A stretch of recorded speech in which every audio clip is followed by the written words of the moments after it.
Programa por el Imperio de la Ley. Gracias por atendernos, Rodrigo.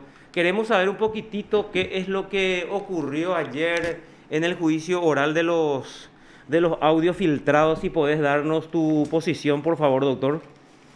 Buenos días, ¿qué tal? ¿Cómo están? A ustedes y a toda la audiencia. Sí, sin problema. Ayer se desarrollaron pruebas relacionadas con cuestiones informáticas. En realidad serían dos CPU y también un DVR. O sea que son datos almacenados en equipos, ¿verdad? Ujú. Estos equipos fueron objeto de solicitud por parte del Ministerio para realizar una extracción de datos ya en la etapa preparatoria. Como son datos particulares, digamos, para que de personas, se solicitó la autorización judicial, se otorgó la autorización judicial para la extracción de los datos.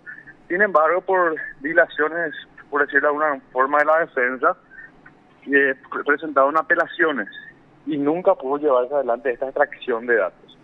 Esta resolución de extracción quedó firme antes del inicio del juicio oral. Al momento en que se designó el tribunal, el Ministerio Público, a través de Natalia Puter, solicitó la extracción de datos. Puesto que hay que tener en cuenta que ustedes van a entender, ¿verdad?, que la extracción de datos no es una prueba en sí, sino que la prueba sería el contenido de lo que hay, o sea, que es lo que se obtiene después de esa extracción, ¿verdad? Por Sí. eso queríamos hacer antes del inicio de la extracción de esos datos, puesto que ya quedó firme la resolución. Sin embargo, el tribunal decidió hacer la extracción dentro del juicio. Está bien. Bueno, llegamos al juicio y se realizaron la extracción de datos de esos equipos informáticos y en las computadoras, por ejemplo, nos percatamos de que todos los archivos del 2017 no estaban, ¿verdad? Solamente había archivos de sistema y en relación al DVR nos percatamos que necesitaba una contraseña que debió de haberse tenido en el momento en que se levantó ese equipo del lugar de los hechos. Eso es lo que pasó, o sea que la publicación es bastante, o sea que a mí me sorprendió la publicación, pero en realidad eso es lo que pasa, esta que la extracción se hizo recién, puesto que en toda la etapa no se pudo hacer por las apelaciones de la defensa. Y había dos opciones también, Marcos, Sí. dos opciones en este sentido. Uno, no hacer las extracciones, ¿verdad? Sí. Y que se diga la fiscalía no extrajo los datos de la computadora de Fernández Littman. Sí. O dos, hacer las extracciones y ver qué es lo que hay ahí. Sí. Obviamente, como equipo de trabajo dijimos, no, acá hay que ver y vamos a ver lo que hay. No podemos no hacer. Y esa fue la decisión que tomamos y se revisó. Esa es la historia real, ¿verdad?, de esa cuestión, ¿verdad? Rodrigo, ¿y cómo se puede entender? Pero finalmente no se pudo revisar, que el objetivo más importante era revisar y mostrar qué es lo que había dentro de todos esos materiales, ¿verdad? Y no se pudo revisar porque no se tuvo Uno de la los clave. objetivos uno de los objetivos era ver si había alguna cámara dentro de alguna de las oficinas, ¿verdad? Ujú. Puesto que lo que se quería, el objeto de pruebas fácticos de los hechos es que si es que se iba Carmelo o alguna otra persona junto a Fernández Littman. Eso es lo principal. Sin embargo, esa parte ya está cubierta porque los testigos dijeron que cuando Carmelo iba junto a Fernández Littman, él pedía intimidad y le sacaba a todos los funcionarios del lugar. O sea que esa cuestión ya está aprobada. Esta cuestión del circuito cerrado iba a ser reforzar a lo que ya estaba aprobado nomás. Oye, por ahí sí es que había otra cuestión relevante en la fecha en que se hizo la denuncia contra Teresa Rojas, ¿verdad? Pero en realidad el objeto era reforzar una circunstancia que ya estaba aprobada también. Pero como te dije, yo prefiero ver qué hay antes que no producir, porque eso sí iba a ser grave desde mi punto de vista, ¿verdad? Claro, pero finalmente el resultado es lo mismo, como si fuera que no se haya producido, ¿verdad? Porque no se pudo tener acceso No, a las imágenes o lo que sea, ¿verdad? claro, pero lo que pasa es que ahí se necesitaba una contraseña, Sí, ¿verdad? Y sí, las contraseñas, es y, cuando yo voy a tu casa para abrir tu sí, DVR, sí, por decir, te pido tu contraseña.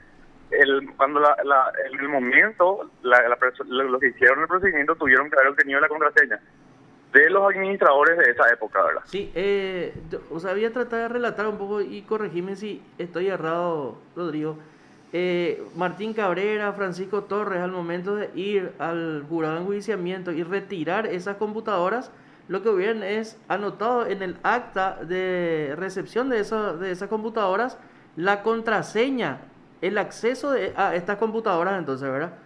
Y le proveían. Sí, Yo estuve averiguando de manera informal, antes estuvimos viendo, según informaciones, se habrían negado luego a dar esos datos. O sea, que nadie sabía, nadie se acordaba. Obviamente que eso no está en el acta, ¿verdad? sí, Pero sí, sí. hay que ver que lo que pasa es que no sabemos también lo que pasó en ese momento, ¿verdad?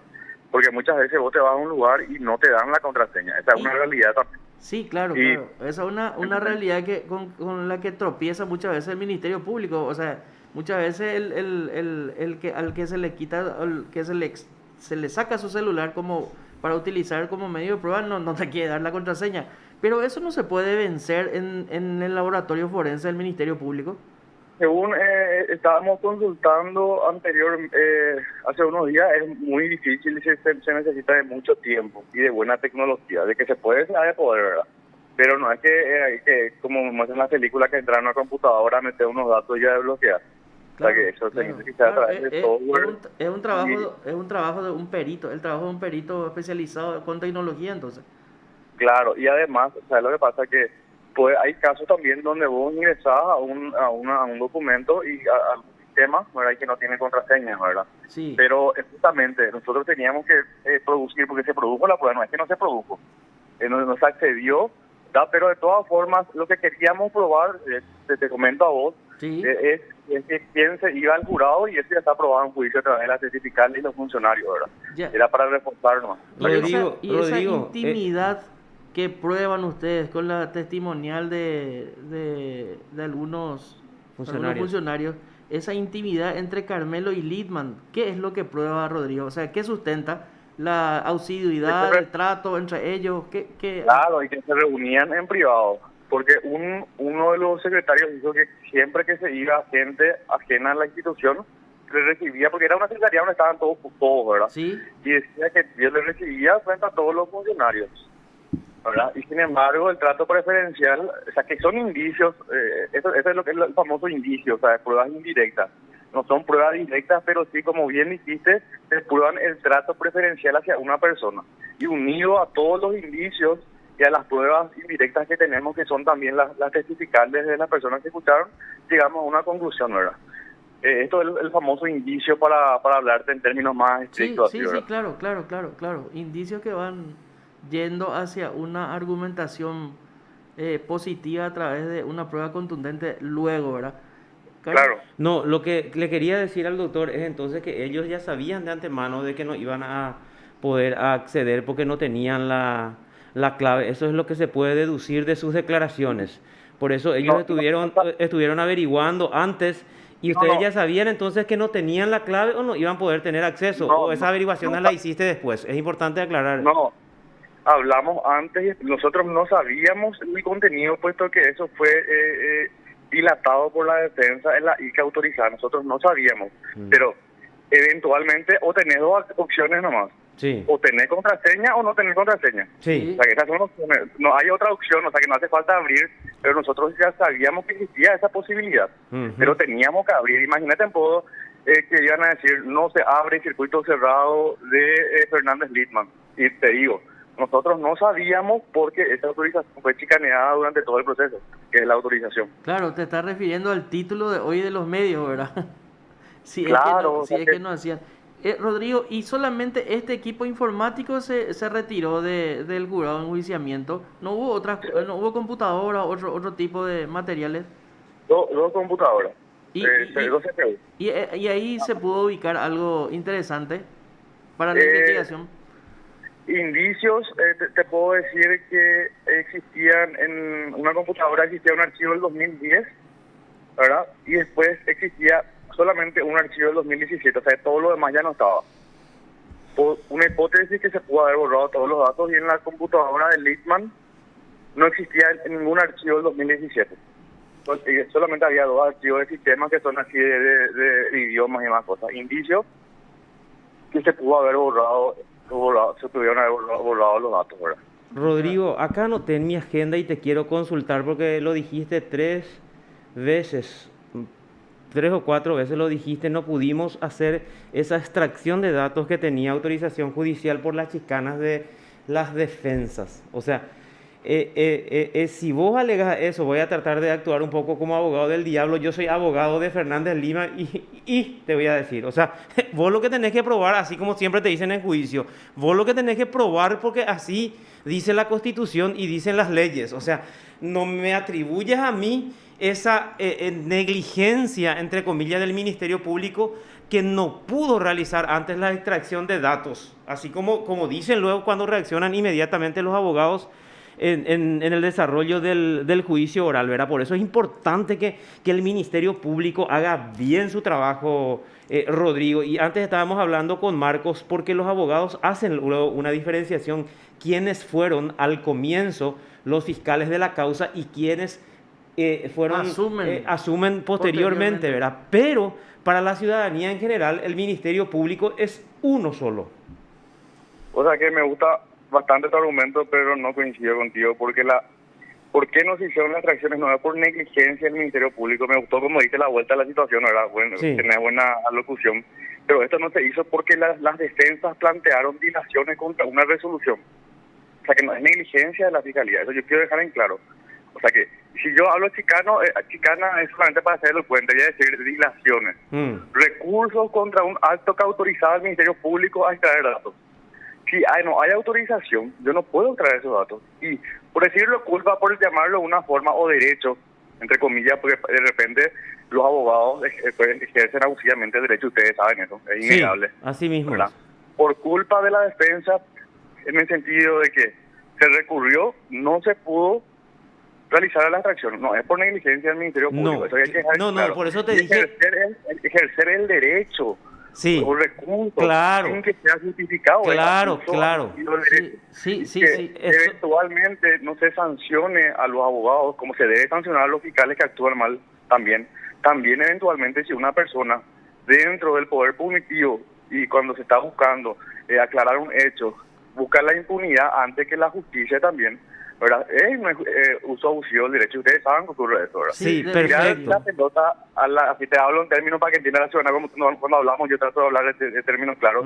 Tirar la pelota al Ministerio Público en ciertos casos, cuando que las responsabilidades son de otros, es lavarse las manos, ¿verdad? Sí, señor. Acá yo te voy a sostener, el Ministerio Público hizo lo que tenía que hacer, analizó todas las opciones, para que hablamos, no es que se hizo nomás, ¿verdad? Y analizamos las mejores opciones y pasó lo que pasó, que no es nada grave tampoco, pero ese titular me sorprende, ¿verdad? Y siempre vos tenés que evaluar varias circunstancias, pero en síntesis no es por negligencia del Ministerio Público, es porque ahora, la defensa apeló. Definitivamente la gente que hoy leyó los titulares de los medios escritos es básicamente perdió la Fiscalía por negligente.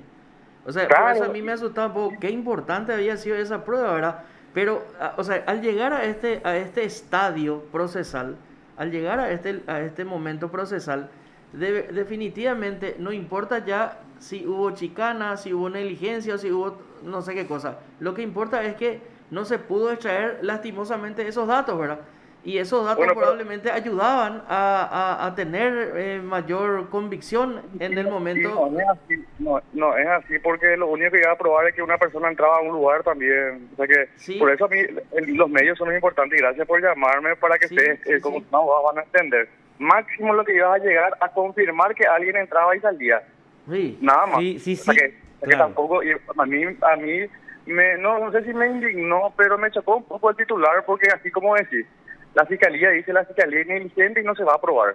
Sí, Lo máximo que iba a aprobar es que alguien entraba y salía. Sí, claro, Y ya está aprobado. por eso yo voy a eso, ¿verdad? Porque me asusta un poco que se caiga toda la prueba con eso que no se hizo, ¿verdad? Porque en realidad lo único que se prueba es que hay intimidad o que había intimidad entre Carmelo Caballero y Fernández Lima, ¿verdad? Eso ya, vos decís Claro. que ya está aprobado, hay intimidad, bueno, y eso hace Pero él no habla de pruebas directas, Sí. hablas de pruebas indirectas, Sí, claro. de indicios Indicios. que vos tenés que No, ir es que- acumulando. Si él abría esto y se notaba, o sea, Carmelo sentado siempre con Fernández Lindman, iba a fortalecer tu otro indicio que vos tenés, ¿verdad? Pero Exactamente. no pudiste obtener este segundo elemento para fortalecer tu primer elemento que tenés ¿verdad? Porque si no tenés las pruebas directas, te vas por las indirectas, pero las indirectas tenés que tenerlas 1, 2, 3, 4, 5, más o menos, ¿verdad? Sí, No, pero es de acuerdo a lo que yo entiendo, ¿verdad? tenés razón, pero en realidad el circuito cerrado también es una prueba indirecta porque no prueba el objeto en sí. Claro, O sea, es que una prueba indirecta para pero fortalecer sí tu probamos, otra que vos decís. sí, sí, pero se probó porque son varios testigos que dijeron que le vieron que se iba. O sea que tenés testigos que vieron a una persona que se iba. O sea que eso está probado. O sea que yo por lo menos Rodrigo, tengo dudas de eso y no creo que el tribunal tampoco, ¿verdad? Rodrigo, Porque varios testigos dijeron. Rodrigo, da gusto hablar contigo, por eso pedimos hablar. Yo creo que vos sos docente de la facultad, ¿verdad? Enseñás, Sí, sos Sí, docente, sí. ¿verdad? Bueno, entonces conversar contigo es didáctico y da gusto, aparte tenés paciencia. Estábamos hablando de las dilaciones de los abogados. Nosotros, yo por lo menos en 30 años de ejercicio de la profesión y más de 20 años en los tribunales, de memoria ya sé el 112, el 113, el 114 y la acordada que dictó la Corte otra vez después por el incumplimiento de lo que dice la ley, que sanciona como una falta grave. Por eso yo te pregunto, cuando vos hablas de que Marco o Carlos dilatan su juicio, pregunto, ¿cuántos pedidos para sancionar a los abogados solicitó en ese expediente la Fiscalía? La verdad que en la cuestión de las sanciones ya no puedo verificar. A lo que te voy a decir que en realidad la sanción por el uso abusivo del derecho corresponde al tribunal, o sea, al juez. No, espera, Rodrigo, vamos a distinguir bien. Por eso es que nosotros insistimos y aplaudimos incluso y le criticamos a Raúl Florentín. Voy al caso del tema del diputado Rivas. En la suspensión de la cuarta audiencia, el fiscal Luis Piñanes dijo ya, no, esto ya es Abusivo. esto ya es abusivo. O sea, cada vez que venimos para hacer la audiencia preliminar, él le cambia primero le contrata a Marcos, renuncia a Marcos, se va a defenderle a su casero, viene Carlos Benítez, o sea, los dos Benítez, y así va sucediendo. Entonces se reúnen y solicita, y el fiscal ya deja constancia por eso. O sea, en todas las publicaciones no se critica mucho, pero es muy importante que el fiscal solicite. Por ejemplo, vos estás diciendo, hay un ejercicio abusivo con las dilaciones para no Yo llamar. no dije eso. Yo dije que se dilató. El ejercicio abusivo ya es cuando es reiterativo. Bueno, pero se dilató, Sí, exacto, se dilató. Por eso es importante hablar y dejar bien en claro nomás, porque esa es la... Claro, Sí, porque, claro. porque Rodrigo dijo, en realidad, yo escuché, se dilató. Y bueno, pero la dilación está como una herramienta de la defensa. Cuando entra Claro, el ejercicio abusivo, ahí sí ya entra el 112, o tendría que entrar el 112. Exactamente, así mismo, eso fue lo que dije. Pero para aclarar para responderte, Sí. en realidad yo te voy a decir, el contexto es por qué no se hizo y no se hizo por una dilación. Puede ser también dentro del ejercicio de su derecho, que está bien, puede ser dentro de un ejercicio abusivo, pero no se hizo por esa dilación y la dilación es el planteamiento de un recurso. Sí, Sí, perfecto. sí. Y ahí hay que ver la responsabilidad. ¿Dónde se dilató, por ejemplo? O Sí. sea, si un tribunal de apelaciones tuvo 4 años para resolver lo que se dispuso en primera instancia, entonces habría que abrir una auditoría Al tribunal. y revisar, no, en general, ¿verdad? Pero es importante esclarecer todo ese punto. Rodrigo, si no tenés un poquito de paciencia, ¿podés explicarnos esas dos figuras esenciales atribuidas a 3 acusados? Las dos figuras de enriquecimiento ilícito y asociación criminal, porque a Oviedo Mato solamente se le atribuye la supuesta comisión del hecho punible de tráfico de influencias. Sí, brevemente porque tengo Sí, una... sí, por eso, por favor. Sí. Básicamente el tráfico de influencias en sentido general, te voy a decir, es mediar ante un funcionario a los efectos de obtener un beneficio. Ahora, en este caso tenemos que Carmelo había ido con las intenciones de mediar y mediante presiones te voy a sacar hasta tu bicicleta, intentó tener una decisión favorable a su defendido, ¿verdad? Y en este sentido el beneficio económico es justamente estar percibiendo remuneraciones por ese servicio, y además que no solamente es una cuestión, el beneficio no solamente tiene que entenderse como beneficio en factor dinero, sino que puede ser el prestigio, puede ser el poder, puede ser la influencia. Esos son beneficios que tiene una persona, por ejemplo, ¿verdad? Beneficio porque el artículo habla de un beneficio económico de otra índole. Beneficio puede ser cualquier tipo de obtención que acreciente una circunstancia de una persona, ¿verdad? En ese sentido, en resumen, esto sería el tráfico de influencia, es cuando vos te vas ante un funcionario y prometes algo a otra persona. Y en cuanto a la asociación criminal, tenemos que es un grupo jerárquico, no hay duda de que hubo un presidente, un secretario, un abogado y otras personas que hacían los trámites, o sea que la organización es cuando dos personas se ponen de acuerdo para hacer algo en concreto. ¿Entendés? O sea que el sentido común te dice eso, ¿verdad? Y el código también. Y el criminal en el sentido de cuando dos o más personas se reúnen con la finalidad de cometer hechos punibles. Y aquí estamos hablando de tráfico de influencia, ¿verdad? Y este grupo de personas organizadas, no hay duda, no sé si tienen duda que hay una organización, podemos discutir si ilícita o no, ¿verdad? Pero para la fiscalía es ilícita porque hay una asociación criminal en el sentido de cometer tráfico de influencia.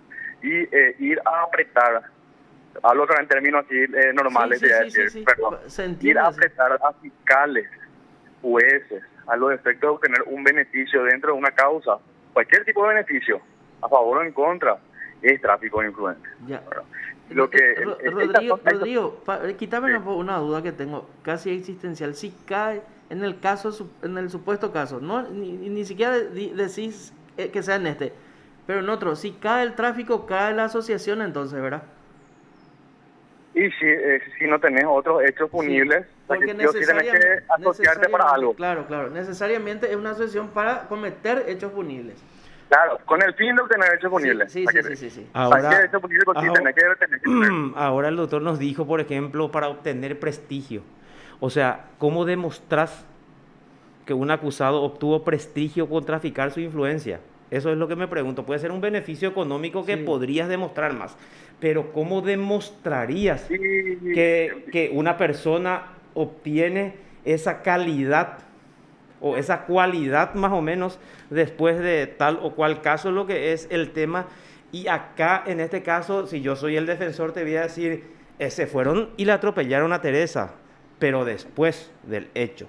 O sea, después de que se haya presentado la imputación y después de que se haya solicitado la prisión, ¿verdad? Pero de todas maneras es una cuestión que es importante esto debatir en público y transparentar y escuchar todas las versiones, Rodrigo, porque son casos que hacen a la institucionalidad de la República y es muy importante para mí, desde mi punto de vista, de debatir y así francamente. Claro, y en realidad cuando uno tiene un caso importante, no hace el buen sentido te dice que si obtenés un beneficio, tu prestigio aumenta, ¿verdad? Muchas veces no hace falta que tengas disculpame el ejemplo así burdo, un video de lo que es el prestigio, una foto, pero el buen sentido te hace ganar un caso importante para un cliente importante y aumenta tu prestigio. Si no te convence eso, una de las testigos dijo, con esto vos estás arruinando mi prestigio, probado también, ¿verdad? O sea que estas son cuestiones que están probadas, ¿verdad? Y como decís, es muy importante hablar un poco así en resumen para que la ciudadanía entienda, porque es un juicio oral y público, ya podemos ver, podemos hablar, y es un caso muy importante para la justicia. Yo quiero que tengan en cuenta eso. Eso es algo muy importante porque es algo que ocurrió, acá no se está inventando nada, y a mí me sorprende cómo muchos piensan que eventualmente este hecho no existió o están dudando de la existencia del hecho porque todos escuchamos lo que pasó. Claro. ¿Estás entendiendo? Sí, entiendo, y ahí te pregunto, lo que yo escucho me da una asociación, me da todo lo que escucho, todo lo que se publica. Se publicaron 10, 20 causas, pero de ahí, Rodrigo, la Fiscalía solamente acusó por una causa, o sea, o por una causa, bueno, por una es por tres, pero separada, porque yo creo que lo de Ovidio Mato, así como dice Claudio Lovera, es independiente porque es un solo WhatsApp y es de Casey Jiménez. Y vos tenés la otra causa, tenés, por ejemplo, vos acusás, o sea, la Fiscalía, para no particularizar, entonces la Fiscalía presenta la acusación por una causa. Por dos causas, diríamos, en el caso de González Daer, que es la retroexcavadora, y para Fernández Lidman y para Carmelo Caballero es por el caso específico de Xavier Blanco. Dos. Si yo escucho los 20, yo creo que acá nadie nega, ni puede negar los hechos. O sea, nadie puede negar. Todos escuchamos en reiteradas ocasiones. Pero de ahí ello a llevar, ¿verdad? Por eso es la pregunta, ¿cómo solamente se pudo acusar por 2 causas? Y gracias otra vez al Poder Judicial, porque ustedes usan la auditoría del Poder Judicial para presentar, no el trabajo de la Fiscalía, ¿verdad? No, las fiscales. No, ya sé, además, pero presentaron la acusación con respecto a esa auditoría del Poder Judicial. Claro, pero es que tenés que tener otro elemento, bueno, o sea, que vos podés escuchar los audios, pero imagínate si es que acusábamos, pero yo no sé a partir de cuánto hecho punible un hecho es punible, a partir de 1 o de 10. No, lo O que... sea, que uno es punible y aunque sean 10, uno es punible igual, o sea, que no desaparecen los hechos porque se haya acusado 1 o 2. Yo entiendo tu punto y coincido contigo, ¿verdad? Pero relativizar un hecho porque es 1 nomás o 2 o 3 nomás es grave, porque son hechos graves.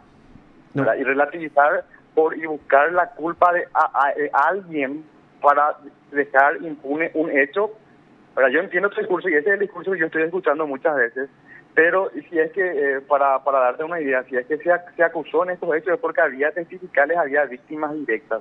En los otros audios hablaban los interlocutores entre ellos y ambos podrían ser autores. Si no tenés testigos es medio difícil. Sí, o sea, que son sí, cuestiones de estrategia también, pero yo te digo que no es porque una persona, el famoso que ya dije en ese juicio, porque a mí nomás. No es así. Acá cada uno es responsable de lo que hace. Sí, señor. ¿Verdad? Y estamos jugando estos hechos en particular, ¿verdad? Y no porque no se metió otro hecho, quiere decir que esto no sea punible. Para cerrar un poco, estos hechos todos sabemos lo que pasó. O sea, que es innegable y no entiendo por qué la duda. Exacto. Rodrigo, Muchísimas gracias, vos sabes que te agradecemos muchísimo por el contacto. Yo creo que es importante porque yo te estoy hablando así como un ciudadano común y corriente. Marcos maneja más los términos técnicos, ¿verdad? Porque él tiene mucho más experiencia como abogado, yo desde el punto de vista comunicacional, ¿verdad? Entonces, yo te pregunto ahí, porque el ciudadano común, como diría Portillo, eso es lo que percibe, pues, ¿verdad? Entonces... Yo muy agradecido con ustedes también por el espacio, porque es importante que se comprendan y el prejuicio está al orden del día en nuestro país, ¿verdad? O sea, muchas veces sacamos conclusiones ya antes sin escuchar las fuentes, y les felicito a ustedes porque antes de sacar una publicación siempre hay que ir a las fuentes, ¿verdad? Como periodistas, ustedes como periodistas saben eso, y en este caso ustedes ante una circunstancia se comunican con las fuentes, ¿verdad? Y les felicito por eso y por dar la oportunidad a la ciudadanía también que escuchen las campanas, por darle un nombre, ¿verdad? Eso es el verdadero periodismo. Y muchas gracias y felicidades también. Gracias Rodrigo, y te seguiremos molestando en otras causas también, porque creo que el del caso Inder también vos tenés, ¿o no, Rodrigo? Sí, también. Siempre lo mañana las órdenes. Dale Rodrigo, muchísimas gracias, muy amable. Éxito. Usted está escuchando PDS. ¿Por qué no nos vamos a una pausa, Sí, Marcos? acá será. 9:20, Porque nos vamos a una pausa. Da gusto